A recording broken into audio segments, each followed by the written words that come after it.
The internet has changed the way we live, learn, and connect. With just a few clicks, we can access a vast ocean of information, share our thoughts and ideas, and stay connected with friends and family. But have you ever wondered how the internet is also being used to solve some of the most baffling crimes in recent history? From tracking down serial killers to uncovering hidden evidence, the internet has become a powerful tool for law enforcement and amateur detectives alike. Join us as we look into 5 puzzling crimes that were cracked with the help of the internet.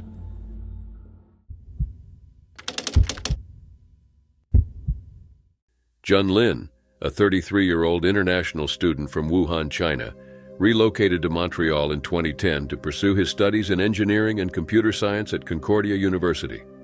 He was a reserved and shy individual known for his hard work and dedication, balancing his studies with a part-time job and attending French classes.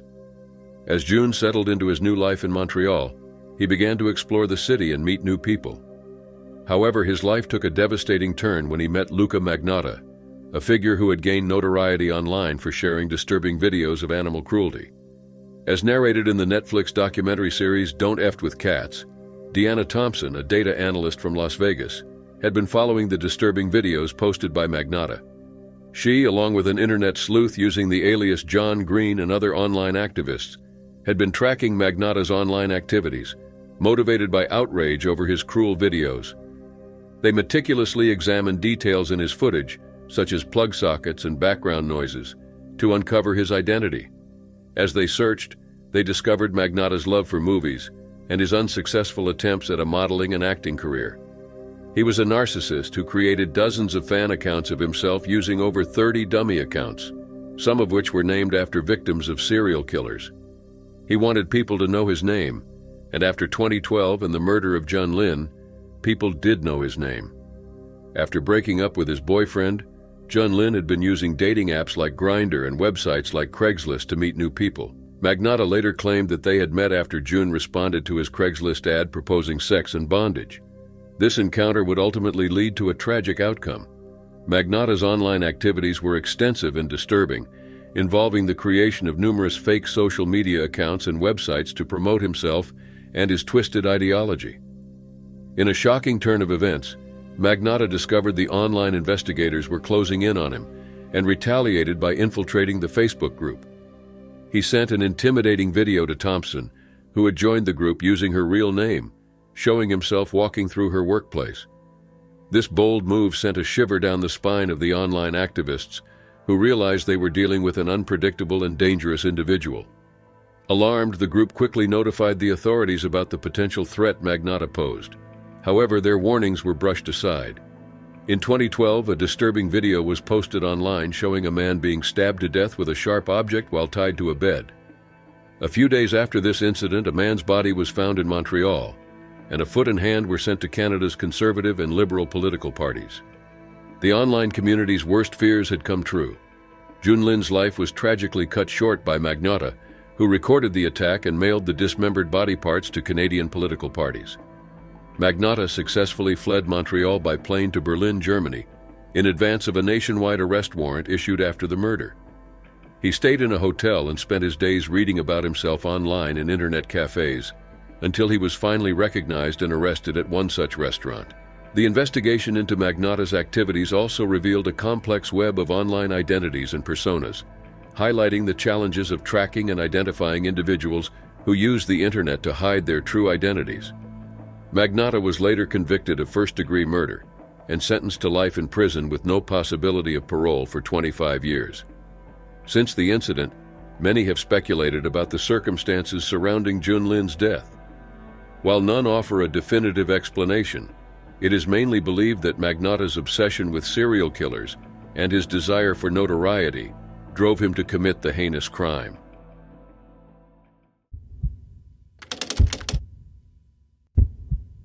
Gregory May, a 55-year-old tattoo artist and Civil War memorabilia collector, went missing in January 2001. His ex-wife and son were worried when they couldn't contact him for a while and reported it to the police. The police investigation led to Douglas DeBruin, May's best friend, and DeBruin's girlfriend, Julie Miller, who claimed that May had left voluntarily. However, May's friends and family knew that he would never go without his prized Civil War collectibles. which were still in the house. As the investigation continued, some of May's antiques began to show up in sales and were even gifted to museums, which his friends knew he would never do. This raised suspicions that something was amiss. The police searched May's house and found evidence of a violent struggle, including bloodstains on the floor and walls. On August 27, 2001, a gruesome discovery was made at the Kearney Truck Plaza in Missouri. A human head encased in concrete was found in a bucket. The police were promptly notified and an autopsy was conducted on the head. The medical examiner had hoped that the concrete would have preserved the victim's facial features, but unfortunately, a hat had been placed over the head, obscuring any recognizable impressions. In March 2001, Special Agent Rick Ron of the Iowa Division of Criminal Investigation, or DCI, joined the investigation, which had been ongoing for several months. The team traced a stolen 1996 red Chevrolet Blazer to an impound lot in Illinois, which led them to a Civil War collectibles auction at the Rock Island Auction Company in Moline, Illinois. The auction house was notified that the items up for sale were stolen, and a search warrant was executed to seize the items. The seller, Mary Claire, was revealed to be an alias for Julie Miller, who was involved in the crime. DeBruin and Miller were arrested in Arizona in April 2001 on outstanding warrants. DeBruin was still driving the Ryder truck, which contained a way station ticket, placing them near the Missouri truck stop where the head was found. Miller later confessed to the crime, revealing that she and DeBruin had planned and carried out the murder together. The case led to Iowa's first murder trial without a body in 2004. The trial relied heavily on circumstantial evidence, with the prosecution arguing that the evidence pointed to DeBruin's guilt. Miller testified against DeBruin, detailing the events of the murder and dismemberment. In a crucial breakthrough, investigators in Missouri sought the expertise of Frank Bender, a renowned forensic sculptor. Bender reconstructed the face of the head in the bucket, which was shared online through the Doe Network message boards. This online platform allowed investigators to share information and collaborate with web sleuths, who played a vital role in helping to identify the victim. Through the collective efforts of investigators and web sleuths, a match was found, and DNA tests confirmed that the head in the bucket belonged to Gregory May. The identification of Gregory May provided crucial physical evidence for the trial, enabling prosecutors to proceed. As a result, Doug DeBruin was convicted and sentenced to life in prison, closing the chapter on a complex case that spanned multiple states and involved the collaborative efforts of investigators, forensic experts, and dedicated web sleuths. Julie Miller received a 3-year federal prison sentence for her role in transporting stolen property across state lines. This crime was uncovered during the investigation into Gregory May's murder. After serving her full term, Miller was released from prison and sought to start anew. She changed her name, likely to distance herself from her past, and eventually got married, attempting to rebuild her life and leave her criminal history behind.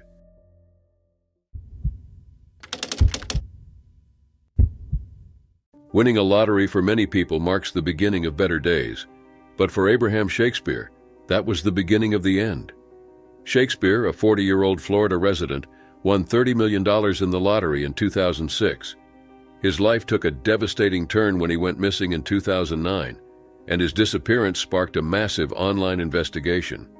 Tricia Griffith, the owner of Web Sleuths, an online forum dedicated to solving unsolved crimes, learned about the case through a local news article.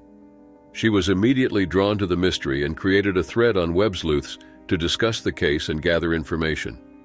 Griffith's fascination with crime began at 15, and she has dedicated herself to Web Sleuths since 2004.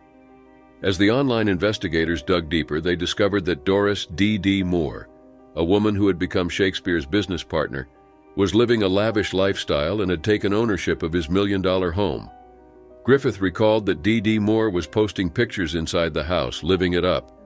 This behavior started raising eyebrows, and they began focusing more closely on D.D. Moore at that point. The Web Sleuth's findings caught the attention of law enforcement officials, including David Clark, a former Polk County detective. He was impressed by the forum users' ability to obtain records online quickly and acknowledged the significant impact of their investigation on the case. Clark mentioned that he got on the internet and came across a Web Sleuths forum. He noted that there were 10 or 15 people finding property purchase agreements and financial records. He questioned how they were getting this information, pointing out that he needed a subpoena to obtain it, but they already had it. As the investigation unfolded, Moore's attempts to deflect suspicion were futile.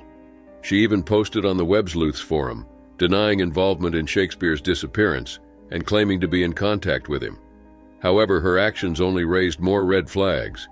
Detectives eventually discovered that Moore had paid Greg Smith to make a phone call pretending to be Shakespeare, and she was later convicted of his murder. In 2012, justice was finally served when Moore was found guilty of first-degree murder and received a life sentence without the possibility of parole. This conviction brought an end to the legal battle, but it was the gruesome discovery of Shakespeare's body that truly brought closure to the case. The victim's remains were found entombed in a slab of cement in the backyard of a house purchased by Moore, a scary revelation that marked the culmination of the investigation. The shocking discovery of Shakespeare's final resting place served as a sad reminder of the heinous crime that had been committed, and it brought a sense of resolution to all those affected by the tragedy. Throughout the investigation, the Internet played a vital role in uncovering crucial evidence and piecing together the events surrounding Shakespeare's disappearance. From online forum discussions to digital records and social media, the case highlighted the power of online communities in solving crimes. Cindy Parrott, a dedicated WebSleuths user known as Sleuthster, played a crucial role in the investigation. She discovered Moore's ownership of Shakespeare's property and her lavish lifestyle, which raised suspicions among the online sleuths. Parrott's findings were instrumental in directing the investigation toward Moore. WebSleuths, founded by Tricia Griffith in 2004, has been instrumental in solving numerous cases, and law enforcement officials have praised its users for their dedication and expertise. The case of Abraham Shakespeare exemplifies the pivotal role online communities can play in solving crimes. The combined efforts of WebSleuths, law enforcement officials, and the broader Internet community brought justice to Shakespeare and his family. This case demonstrates that, even in the darkest times, the power of the Internet can illuminate the path to truth.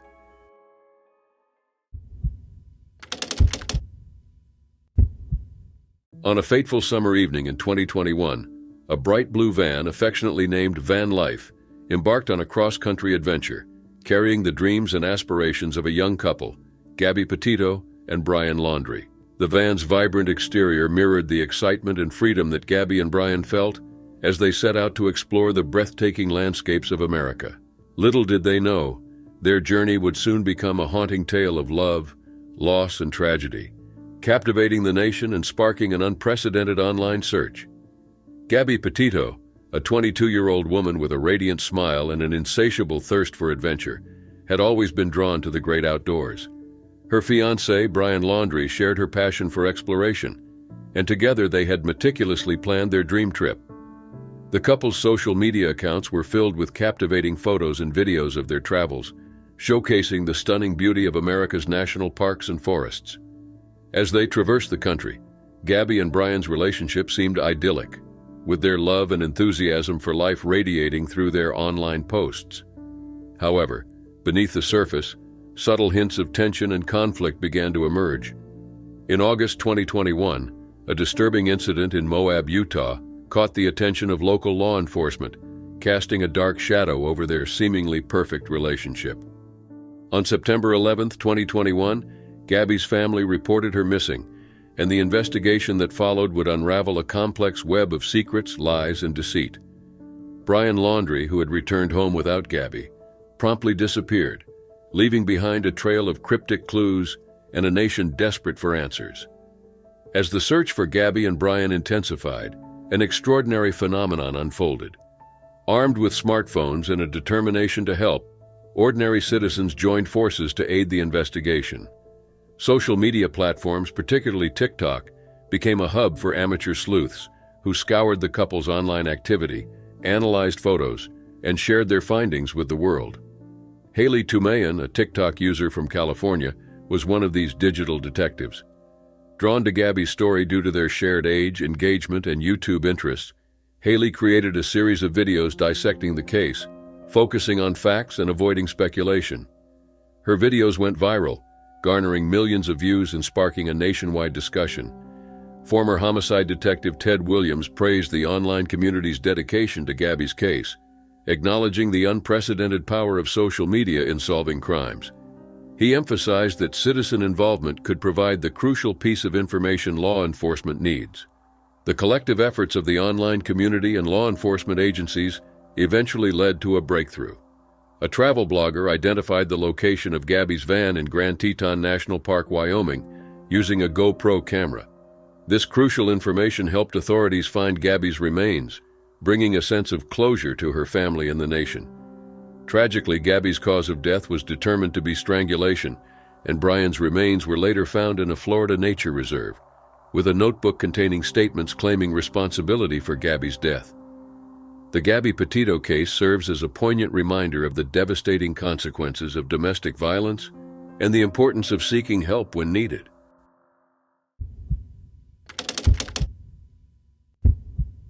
In the heart of Philadelphia's vibrant center city, a brutal assault on a gay couple shook the community to its core. The attack, which occurred on September 11, 2015, near Rittenhouse Square, was more than just a random act of violence. It was a hate crime that sparked outrage and mobilized the community to take action. The victims, a gay couple in their late 20s, were enjoying a night out when they accidentally bumped into a group of around 12 individuals. The encounter quickly turned ugly as the group hurled gay slurs and physically attacked the couple, leaving them with severe injuries requiring hospitalization. One of the victims suffered a broken eye socket and a wired jaw, while the other had bruises and a black eye. As news of the attack spread, the Philadelphia Police Department released surveillance video footage capturing the assault. The grainy footage showed a group of well-dressed individuals, described as white males and females in their early 20s, strolling through the area. Twitter users, notably fans09, took it upon themselves to aid the investigation by scouring social media platforms to identify the suspects. Fans09's efforts proved instrumental in providing valuable leads to the investigation. By matching pictures to the video and sharing information, Fans09 helped identify a group linked to the assault. The community response was overwhelming, with Pennsylvania 6 restaurant offering a $10,000 reward for information leading to the suspect's apprehension. The Citizens Crime Commission also provided a $1,000 reward in support of the investigation.